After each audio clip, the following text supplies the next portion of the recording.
श्री स्वामी समर्थ. नमस्कार, मी नंदिनी. माझ्या यूट्यूब चॅनलवर तुमचं खूप मनापासून स्वागत करत आहे. तुमच्या मनातील सर्व चांगल्या इच्छा स्वामी महाराज पूर्ण करो ही स्वामींच्या चरणी प्रार्थना करते आणि आजच्या नवीन व्हिडिओला सुरुवात करते.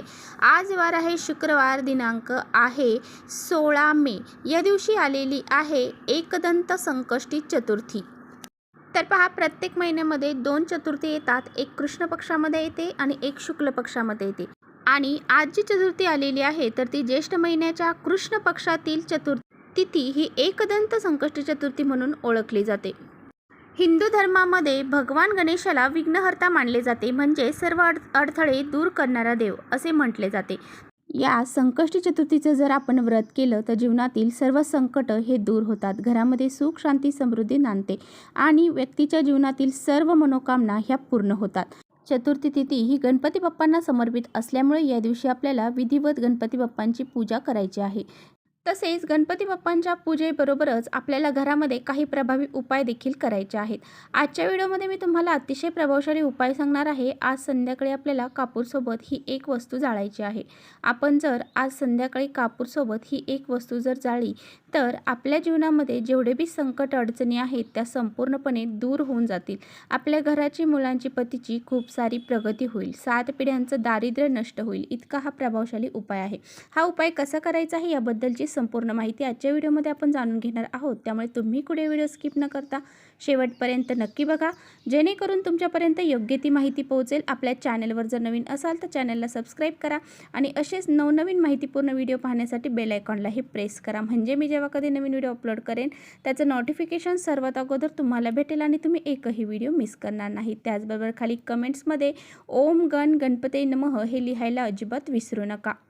तर पहा, संकष्टी चतुर्थीच्या दिवशी सकाळी लवकर उठायचं आहे. उठल्यानंतर स्नान करायचं आहे. स्नान करत असताना अंघोळीच्या पाण्यामध्ये तुम्हाला गंगाजल टाकून किंवा पंचगव्य टाकून आंघोळ करायची आहे. त्यानंतर गणपती बाप्पांसमोर तुम्हाला उपवास करण्याचा संकल्प करायचा आहे. पूजास्थळ स्वच्छ करायचं आहे. तिथे गणपती बाप्पांची प्रतिमा किंवा मूर्ती असेल तर त्यावरती तुम्हाला गंगाजलाने अभिषेक करायचा आहे.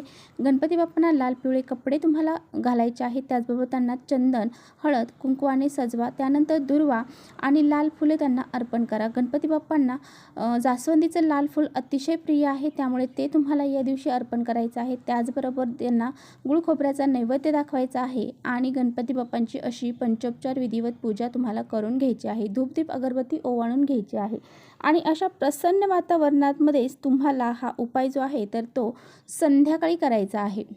संध्याकाळी तुम्हाला हा उपाय 6 नंतर रात्री 12 वाजेपर्यंत करता येणार आहे. जर तुम्हाला वेळ असेल तर तुम्ही संध्याकाळी 6 वाजल्यापासून ते 9 वाजेपर्यंत हा प्रभावी उपाय करण्याचा जास्तीत जास्त प्रयत्न करा. कारण ही जी वेळ आहे ना तर ही वेळ घरामध्ये सकारात्मक लहरी निर्माण होतात या वेळेमध्ये आणि या वेळेमध्येच माता लक्ष्मी आपल्या घरामध्ये प्रवेश करते. त्यामुळे तुम्ही जर ह्या वेळेमध्ये हा उपाय केला तर या उपायाचं तुम्हाला पटकन फळ हे प्राप्त होईल. जर नसेल तुम्हाला शक्य तर तुम्ही रात्री 12 वाजेपर्यंत 6 वाजल्यापासून हा उपाय करू शकता. तर पहा, हा उपाय आपल्याला का करायचा आहे. जर तुमच्या घरामध्ये सतत भांडणं, क्लेश, कलह यासारख्या जर गोष्टी घडत असतील, घरामध्ये नवरा बायकोची भांडणं होत असतील, मुलाची वडिलांची भांडणं होत असतील किंवा आई मुलाची भांडणं होत असतील तर तुम्हाला हा प्रभावी उपाय आज संध्याकाळी आवर्जून करायचा आहे.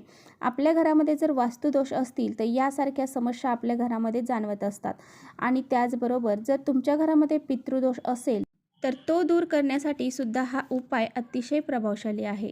त्याचबरोबर घराला जर कुणाची नजरबाधा लागलेली असेल तर ती दूर होण्यासाठी सुद्धा हा उपाय अतिशय प्रभावशाली आहे.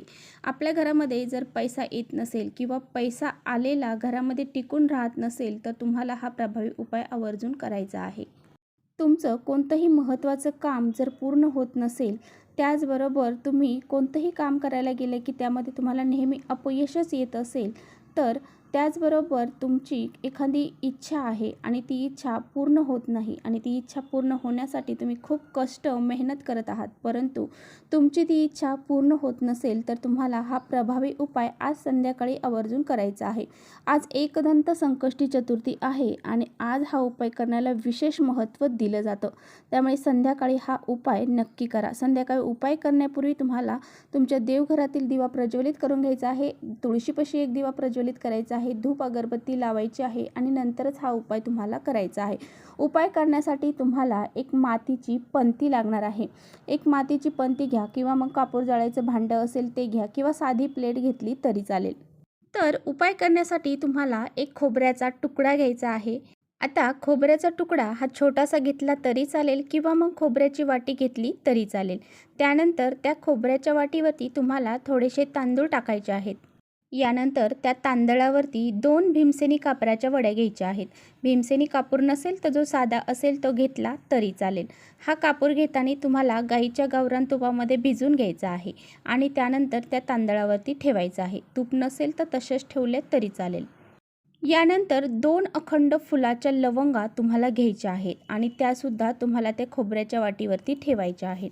यानंतर 2 हिरव्या वेलची तुम्हाला घ्यायच्या आहेत। त्यासुद्धा तुम्हाला चांगल्याच घ्यायच्या आहेत, कुठे तुटले फुटलेल्या घ्यायच्या नाही। लवंगासुद्धा अखंडच घ्यायच्या आहेत, खराब झालेल्या घ्यायच्या नाही। ह्या दोन्ही वस्तू त्यावरती ठेवल्यानंतर आपल्याला एक छोटासा दालचिनीचा तुकडा देखील घ्यायचा आहे। तर पहा, दालचिनी ही माता लक्ष्मीला घराकडे आकर्षित करते आणि माता लक्ष्मीला अतिशय प्रिय आहे। त्यामुळे आपल्याला दालचिनीचा छोटासा तुकडा त्यावरती ठेवायचा आहे आणि त्यानंतर हा कापूर जो आहे तर तो तुम्हाला तुमच्या देवघरापाशी प्रज्वलित करायचा आहे। प्रज्वलित केल्यानंतर तुम्हाला ओम श्रीम विघ्नहर्ताय नमः, ओम श्रीम विघ्नहर्ताय नमः या प्रभावी मंत्राचा 108 वेळा जप करायचा आहे। जोपर्यंत कापूर जळत आहे तोपर्यंत तुम्ही हा जप करायचा आहे। थोड्या वेळासाठी ते भांडं तिथंच ठेवायचं, नंतर उचलायचं, संपूर्ण घरामध्ये तुम्हाला ते फिरवायचं आहे। अगदी हॉल, किचन, बेड सगळीकडे तुम्हाला ते भांडं फिरवायचं आहे। हा धूर संपूर्ण घरामध्ये फिरून झाल्यानंतर तुम्हाला तुमच्या मुख्य दरवाजामध्ये जायचं आहे। मुख्य दरवाजामध्ये सुद्धा तुला ते भांडं मुख्य दरवाजाचा जो उंबरठा आहे तर त्या उंबरठ्याच्या मधोमध तुम्हाला हे भांडं ठेवून द्यायचं आहे। जोपर्यंत तो कापूर जळत आहे तोपर्यंत जळू द्यायचा आहे। त्यानंतर ते भांडं उचलून तुम्हाला तुमच्या देवघरामध्ये नेऊन ठेवायचं आहे। तो जो खोबऱ्याचा तुकडा आहे तो जर जळाला नसेल तर तो खोबऱ्याचा तुकडा तुम्हाला तुमच्या डस्टबिनमध्ये टाकून द्यायचा आहे। परत तो घरामध्ये वापरायचा नाही, तो घरामध्ये कोणत्याही खाण्यामध्ये तुम्हाला वापरायचा नाही। तर पहा, तो खोबऱ्याचा तुकडा हा खाल्ला जात नाही, कारण त्यामध्ये घरामध्ये जी काही नकारात्मकता आहे तर ती साठलेली असते आणि त्यामुळे आपल्याला तो खोबऱ्याचा तुकडा फेकून द्यायचा आहे किंवा तुमच्या डस्टबिनमध्ये टाकून द्यायचा आहे। अशा पद्धतीने हा प्रभावी उपाय तुम्हाला करायचा आहे। आज संध्याकाळी हा उपाय करण्याला खूप जास्त महत्त्व दिलं जातं, त्यामुळे प्रत्येकाने आपल्या घरामध्ये आज संध्याकाळी हा प्रभावी उपाय नक्की करायचा आहे। तर चला, इथेच थांबवते माझा व्हिडिओ थोडा जरी आवडला असेल तर नक्की लाईक करा। चॅनलवर नवीन असाल तर चॅनलला सबस्क्राईब करा। परत भेटूया अशाच छानशा व्हिडिओसोबत, तोपर्यंत श्री स्वामी समर्थ।